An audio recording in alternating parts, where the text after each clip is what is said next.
Okay, welcome back to Overtime. It's turn 31 of Three Peaks. In the last turn, well, this happened.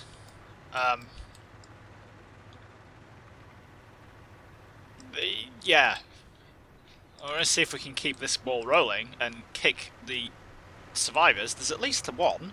Oh, at least two there. Including this guy with the, I want to call it a Scheissbecker. I'm probably incorrect, but the German rifle grenade, who actually managed to put a hole, a very small hole, there we go, in the top of the Stuart here. I really hope that the Stuart doesn't decide that it needs to run away because of that.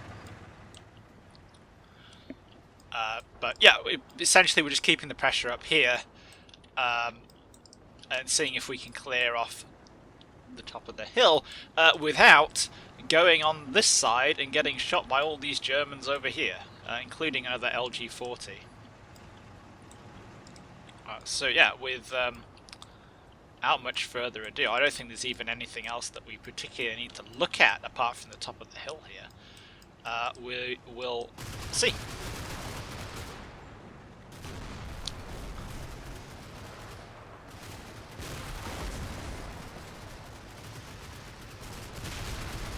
Well, it looks like there's at least one of them legging it there. Get some flanking fire from Donger out on the right.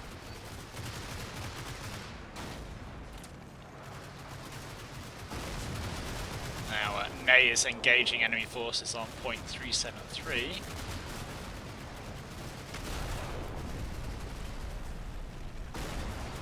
Oh, there's some more customers. Oh, no, they're running. Probably a sensible life choice.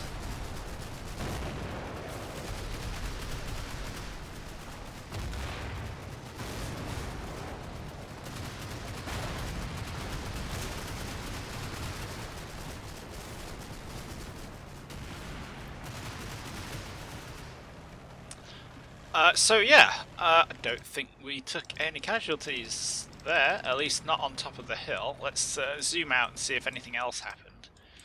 Because while it's unlikely, it's not impossible.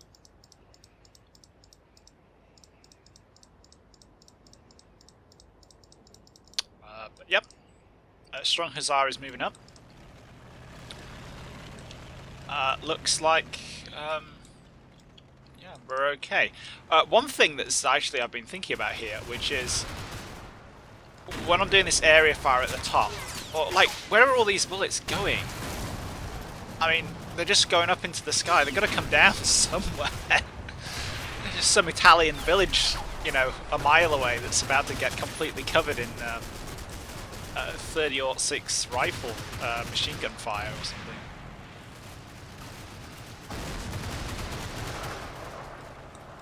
Yeah, we have it. I would describe this as a pretty significant hold on this point right now. And while there are some Germans here, I don't think they're very happy. He's not.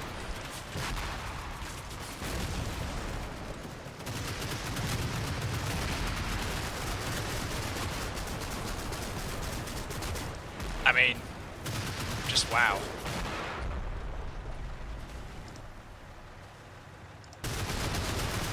Let's get rid of the yellow snow again. So yeah, it does look like Double still has, we can see a mortar team over there.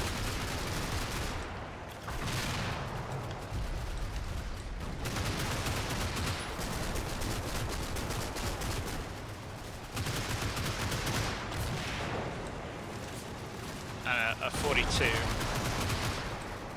Oh, is that a very lucky German pixel trap in there? Did that go through his legs or something? Huh. Oh well. Probably hit somebody.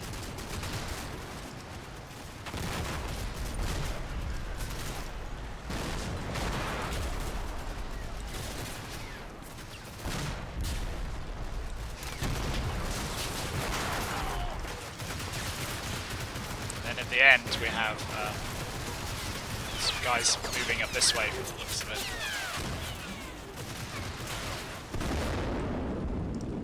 see them? Oh, Donga can see them. Yep. Sucks to be them then. And we have been inflicting casualties over here, so that's a mortar guy down. That's always good to see.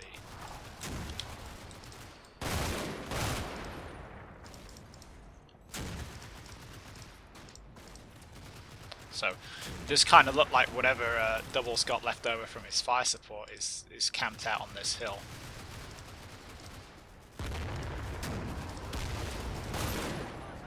Where Marshal Ney is shooting the snot out of them. And where soon Strong Hussar will be up shooting the snot out of them. Plus, potentially, we can move these guys up. That's going to be another source of pressure.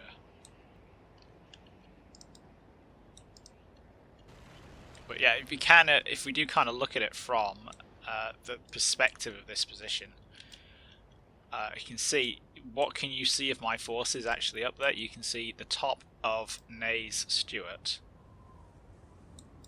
and that's it. So I'm really trying to keep on the back of that reverse slope. Yeah, apart from that, yep, looks pretty... Oh, boom! That's not altogether surprising. Like I say, we kind of had... see, we got both of the objectives, or my home objective, 338, which is where DC is camped out on, and .404, whereas, yeah. So casualties, I've lost 38 men dead, 14 wounded, and Double has lost 106 men dead, 66 wounded. We still both have quite a lot of men left, but I've got almost 200, whereas he has about 120. So yeah, let's see. So quite a lot of Germans left, and they are exactly pretty much, you know, like I was talking about, in this quadrant of the map.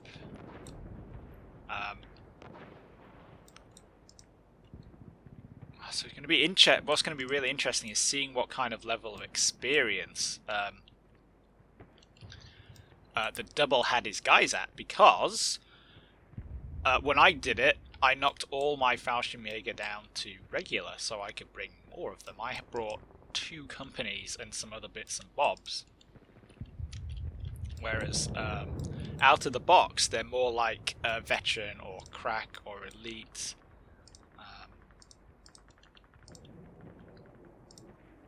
Yeah, so we've got a mix of regular and veteran. Oh, crack. Some crack addicts mixed in there.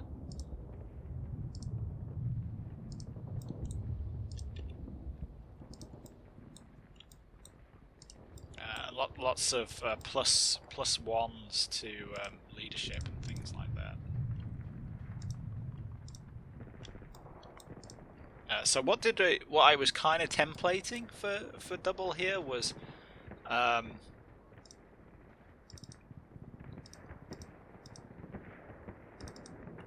don't think I'm going to be able to jump through it as much as I want. But what I was kind of templating was for you know, a rifle company or an airborne company, which is what it looks like we've got. So 3 platoons, and then the weapons company, which is all these machine guns and mortars and things. So where's my? Can I get down through here? There's 3 company HQ. So if we look at the formations and things, where's this first platoon? Oof, not a lot left of them. And then it's a mix of crack and veteran and things. Where's my second platoon? Oh my god, they got massacred. So they got the mortar left, which has no ammo and only 3 guys. And a lone machine gunner. In addition, to be fair, to the platoon HQ, which has only lost a single man. Then we have the 3rd platoon, which is again not in a tremendously fightable state. So the 2IC team's got 1 man left. There's a single man with a Kar 98 sniper or marksman variant, and then a guy with a rifle grenade and a MG42. So that is, oof, yeah. Ouch.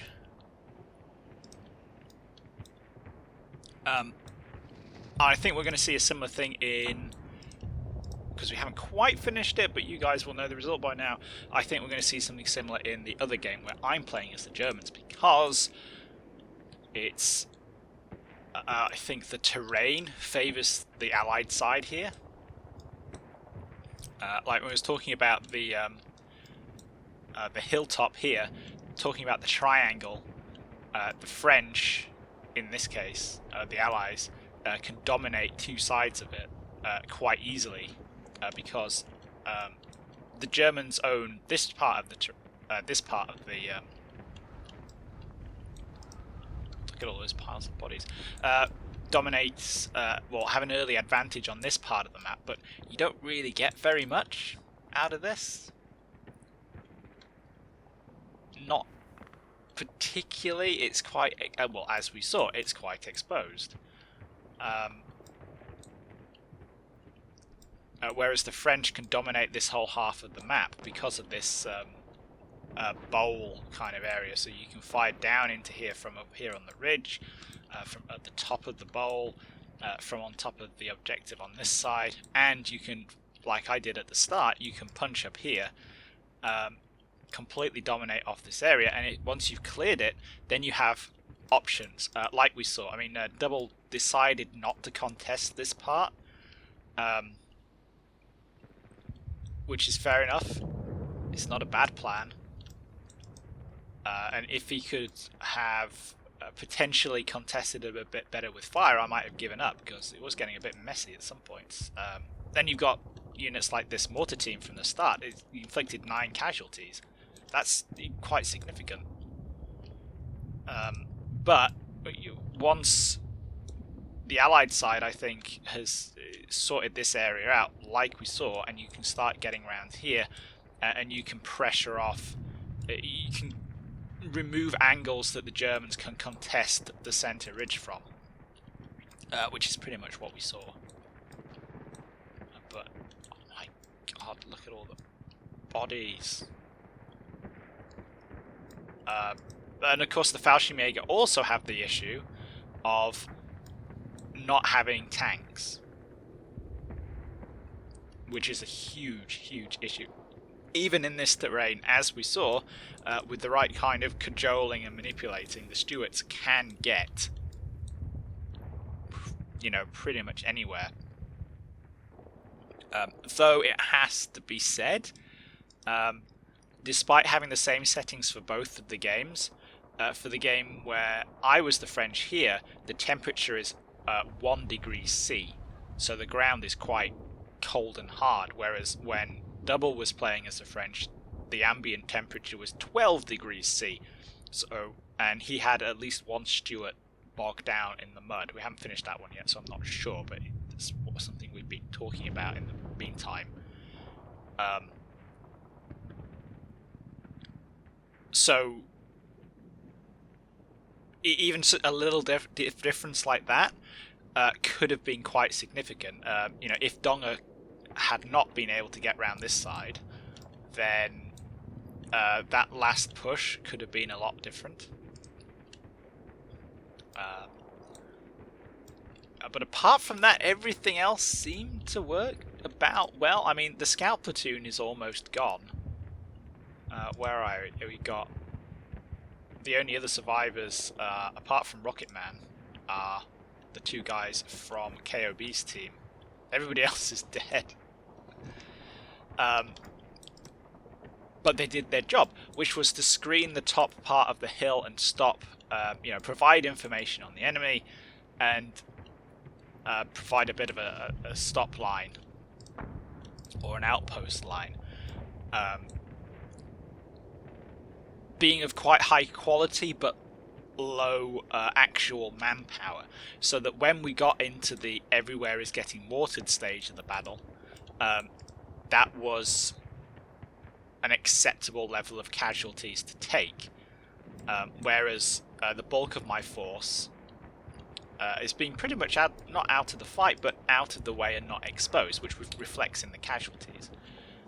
Whereas trying to force the top of the hill with what is essentially an infantry mortar force, like the infantry mortar tag team, requires a lot of bodies.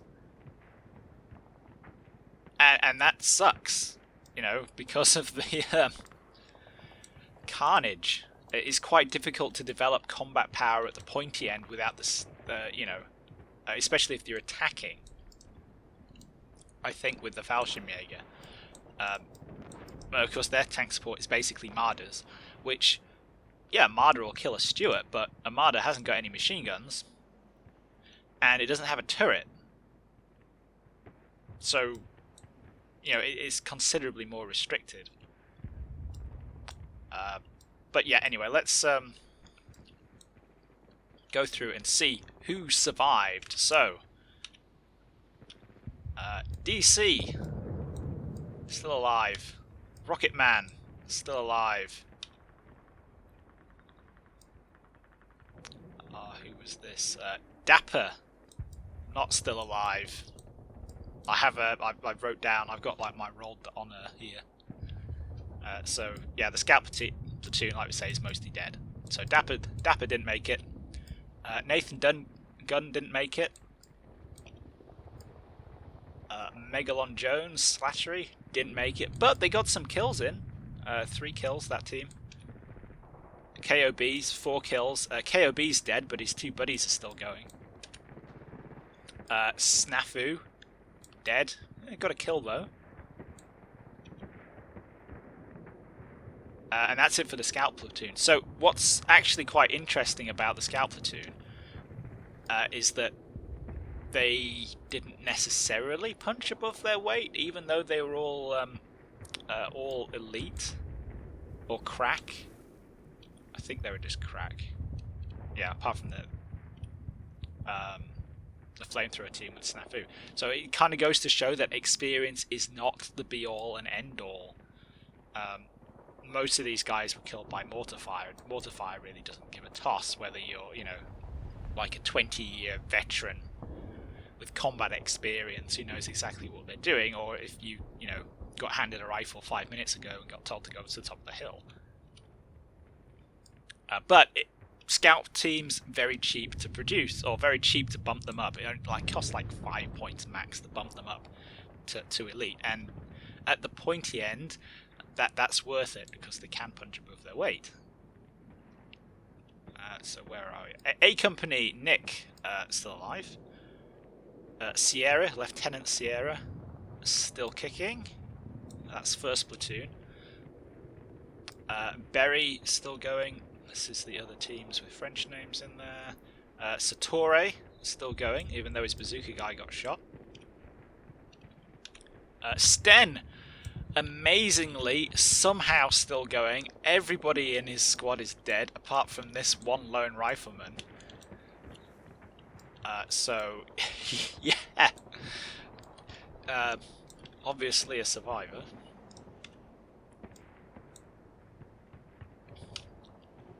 What's next? The scout team, that was Yastremski. 1 kill and they died, but off the top of my head, that was a proper marksman shot right at the start, wasn't it? I think, anyway. I can't remember. That's a long time ago for such a little detail. But yeah, they did a good job, even though this is the other metric, which is, yeah, so they didn't get a lot of kills, but they got all the way up here, and we learnt so much. And then, next up, oh yeah, Monsieur Baguette. Forgot about Monsieur Baguette. Still kicking. Only got a single kill though. But then most of the time he was back on the hill up here, providing support in case any Fallchirmjaeger popped up on here, and well, they didn't, so a bit moot. Namley, still alive and scored a kill. Oh, first squad A team of second platoon. That was Lewis. He's dead. They lost 2 guys. But the squad got about 6 kills between it, as the Germans were coming over the top here. Saavedra, single kill, but still alive. These guys, yeah, rest of that squad. Mason M, still kicking. Didn't do very much and somebody got injured, but I'll take it, still alive.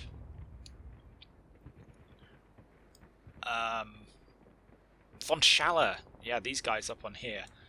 With the Veins Effects explosion right next to them. Yeah, 1 kill, but, you know, like I said, doing the job of holding the ridgeline. Nürgen, 5. I still haven't looked up how to pronounce Nürgen. But yeah, 5 kills, almost all, I think, in that MG those 2 MG teams that came up this way, which is some fantastic snap shooting, which, yeah, we had to look at that, didn't we? Who's next? Zio Sissio sat on top of the mountain. Sat on top of the mountain now. No kills, but still kicking. Madrak got a kill, sat up top. These guys were kind of in reserve for most of the game. Welther, no kills, and he's picked up a minor injury. But again, securing this shoulder of the mountain, critical. McDonald's team, right at the end there, 7 kills, and he's still going. And that team as a whole took about 11, I think, which is pretty good just for your regular infantry guys. Natolate's still alive, though the marksman's down. Mortimer. Yep. Mortimer with 4 kills there, picking guys off over here, which was again really important. Things are going to get a bit kind of min-maxing now because there's a lot of HQ units. We're onto like the 4th platoon. Baxter still going. Stein, the MG HQ, still going, but not a lot to actually do. Gluth up on the top there, got a kill, but again part of the backstop for defending the left flank, so I didn't really get stuck in until the end. That one didn't get a name. Vandus in position, but again not any kills. Same reason as the other MG. Huno, that's another vanilla name. Soviet Warbear, no kills, but he's up at the top of the hill at the end. Jared's light mortar team, 5 casualties. We'll take that. Don up on the side of the hill here. Don, who has, oh no, he hasn't got his pistol out, but is gonna has, because they have the order to shoot up there, but they're out of ammo. So bonus points out there with the 1911 and the snazzy mustaches. So they fired off all their ammunition. 8 casualties on top of the hill, probably, and down here taking out that LG-40, which is there.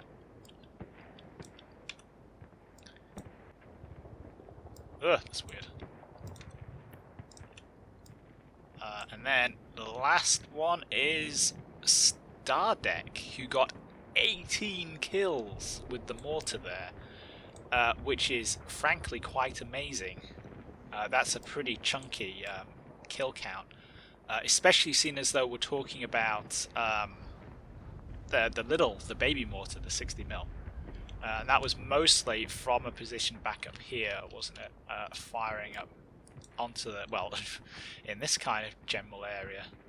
So these guys, and also the, I believe that mortar team down there from the start. Where are we going next? D Company HQ, the weapons company. That's Rob KP in the objective at the end. Still with a fancy hat. Niftarik, the mortar platoon HQ. Also kind of some of these units that you don't really do very much with. Mostly hanging around with the radio just in case I needed to call them in. Hutchinson is the 1st section HQ. Again, it's just a comms role, so not really much. Sprague 2142, 7 enemy casualties, not too shabby, fired off all the ammunition.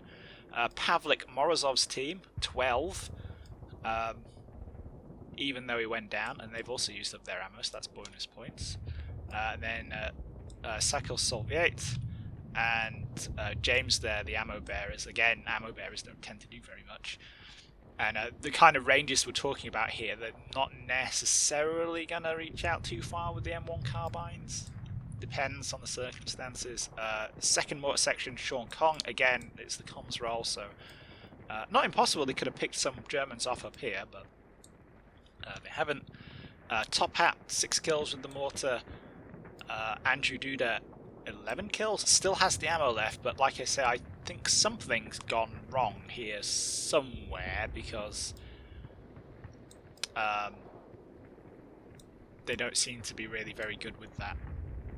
They seem to have kind of lost the ability to actually fire the mortar at some point. Don't know what's going on. McDaniel, oh, actually got a kill. So yeah, bonus points for the conscripts there. Did better than some of the elite ones up the hill, which again goes to show that the positional advantage, etc., etc., is more important than the actual skill. And then Sam Harlan got a bit of a pasting, but they're still in there. And then the tanks, the little baby Stuarts that everybody laughs at until you don't have any anti-armor assets. So, Strong Hussar, 12 casualties, and he was just covering off that left flank for the whole game. Donga, 14. Again, maybe a couple of kills at the start, shooting across the top, but once we got round here, after strenuously and painfully negotiating those that bloody hole in the wall and all the rocks, got in a position, taken a bit of a hammering. The tracks are gone, radio and optics are damaged, but in there at the end game, absolutely invaluable. Renier, 10 casualties from that grazing fire up there, also super useful. And Ney didn't do an awful lot until right at the end. Fittingly, 26 kills, absolutely rinsing the enemy in those last couple of turns. And then we're back round to DC. So yeah, I think the Adopt a Pixel Trippin initiative was quite successful. Definitely be doing that again. So yeah, here concludes the series. Let's see where actually most of Double's kills come from. I have a feeling it's going to be the mortars. I mean, so these guys up here never had a chance to actually do anything, which is exactly why I was mortaring the snot out of this place. So these guys got 2. This mortar team down here from the start, 9, also, you know, pretty significant. That one only got 1. What about these MG teams up here? Not tremendously. 3 casualties from that LG40 though. 2 casualties from that mortar. Couple amongst the machine guns. 3, 7, 2. That LG40. Unfortunately, I think that's stuck in a place where it can't move. But that said, it is on a reverse slope from the, you know, not impossible. It might be able to get some shots off from behind that bush if I'd have come any further, which is exactly why I wasn't going any further. And some of these rifle teams must have inflicted some casualties before they went down. Yeah, they got 2. Another 2, 1. Yeah, so just kind of the dribs and drabs of kind of normal combat to some extent.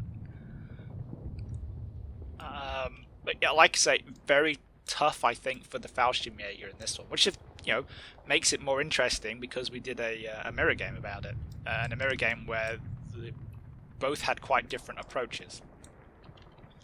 But that's it for this one. Hope you guys all enjoyed that. It should have lasted about a month. And yeah, normal programming will resume henceforth. Fingers crossed. And obviously, Double should be making a video of this one as well. So he should have a video for each side, just like me. Go check out DoubleVision's YouTube channel. It's also a good source of combat mission stuff. Really good to play against. Hope to do it again sometime. But in the meantime, I will see you all in the next video.